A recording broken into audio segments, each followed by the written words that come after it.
Dear Discord, I hate you so much, by Lisa Clare. The letter didn't arrive through mail. It came hidden in a scroll, sent via Dragon Breath. When it appeared, Discord had just been about to enjoy a nice long nap after a productive day of chaos. The scroll ruined all that, popping out of thin air and falling on the pillow before the dragon necklace's head could. Now this is plain rude, the god of chaos grumbled, and after a minute of ignoring the message, grabbed and unrolled it. A single white envelope was inside, addressed, as one might imagine, to him.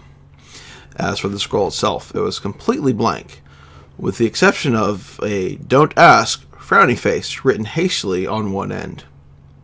What idiot spells out frowny face? Discord arched a brow as he tore up the envelope and started to read.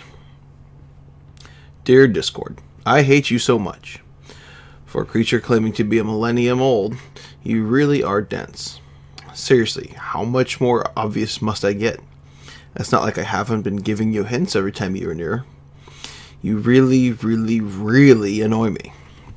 Actually, you annoy me so much that I've torn up this letter 3 times already. Really, Drake, what's wrong with you? I would understand if you were blind, but you aren't. When it comes to causing chaos, you can spot a butterfly thousands of miles away, give it giant iron wings, and send it off through a cornfield. When it comes to me, however, you are blind as a bat.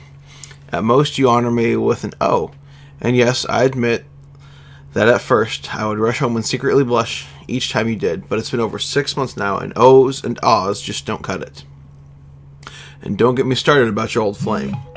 I get she is a sun princess and all, but she imprisoned you in stone for over 1,000 years. Take a hint. Whatever you two had going has long been over, and no amount of groveling will change that. And don't think I haven't noticed all the hidden winks and flowers you've been sending her way to celebrate important occasions. If she wanted to have anything to do with you, she would have said so. Also, that time she laughed during your stupid joke routine at the gala, that was a pity laugh. Alright, maybe I got carried away a bit. I'm sorry. It can be really infuriating at times. The reason I am actually writing you is to remind you that even in this day and age, it is customary for the older being to take the first step. That, and I also still get a little shy around you. Speaking of shy, give Fluttershy a break. Sheesh. You are like 1,000 times her age. Not that I mind the age difference, but you are making her feel uncomfortable. You have no idea how many times she's come to cry on my shoulder, not knowing what to do. You've been friend-zoned, clear and simple, so stop trying to make this into something it isn't. And don't think I don't know about all the advances you've been making during your weekly tea parties. Just stop, okay? Neither Flutters nor I appreciate them one bit. Look, you probably are a smooth guy and all. At the end of the day, you've been around like since forever and probably know much more about Equestria than all the words of all the books in all of the libraries. Who knows, maybe you've been in hundreds of relationships before, but don't go flaunting yourself around expecting no reaction. I have feelings too, you know. You just can't waltz in, kick me in the heart, and then pretend nothing has happened. Are you deliberately acting like a tease? It's not nice, you know. Remember how you felt when Fluttershy went to the gala with Treehugger? Well, it's the same for me, only 1,000 times worse. I'm all serious now. I just really, really, really want you to notice me, at least a bit when you come over. I get if you want to keep it a secret between the two of us and all. Seriously, I get it. I can't exactly tell my friends I have a crush on you either. At least, not right now.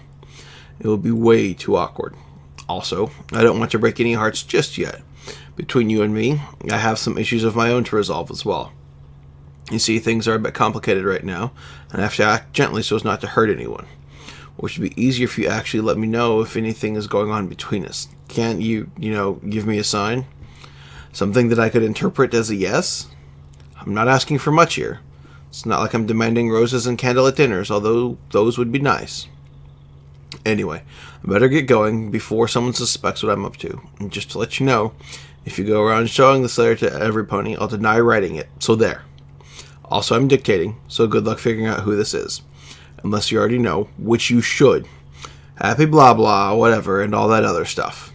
P.S. I still hate you so much. P.P.S. Please pass by the next time you visit Ponyville. I really love you, you goof. Discord finished reading the letter, scratched his paw with his nose, then reread it again.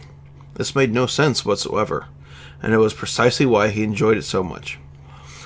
Interesting. Who would go through all the trouble to... I know what this is, the Draken Equus exclaimed. Please. With a snap of his paw, a calendar appeared in the air in front of him. April Fool's. Oh.